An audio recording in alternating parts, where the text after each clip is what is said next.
Mais d'abord donc le Conseil départemental des Alpes-Maritimes avec l'Académie de Nice et l'Association d'action éducative et sociale renouvelle cette année une campagne de prévention contre la radicalisation dans les collèges.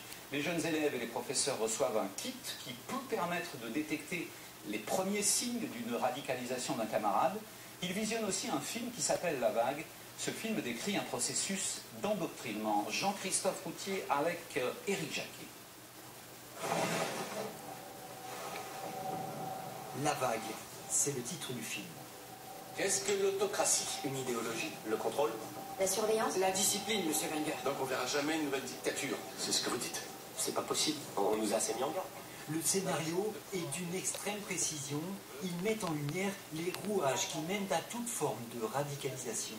Les spectateurs, des élèves de 4e venant des collèges de la ville de Nice. Qu'est-ce qui fait que lui, finalement, il va jusque-là, ça va si loin? L'objectif est pédagogique. Il s'agit de les sensibiliser aux différentes formes de manipulation pour les amener à faire le lien avec ce qu'il se passe aujourd'hui, et ça marche. Oui, c'est ce qui se passe dans le collège d'ailleurs. Avec Internet et tout, ça fait une sorte de lavage de cerveau avec les jeunes. Et on leur promet des choses qui ne sont pas vraies. Et donc oui, ça existe. Au-delà de la prise de conscience, ce programme de lutte contre la radicalisation, c'est aussi de pouvoir récolter des signalements provenant des adultes et des enfants.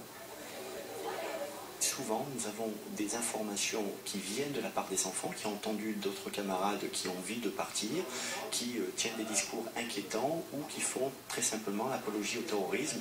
Le dispositif mis en place permet au service de l'action éducative et sociale d'apporter une aide pour les situations les plus difficiles.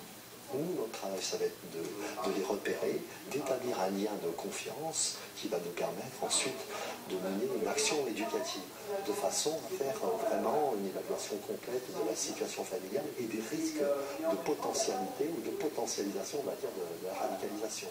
Depuis juillet 2015, il faut constater que sur 212 signalements de suspicion de radicalisation, seule une vingtaine de cas ont nécessité une prise en charge.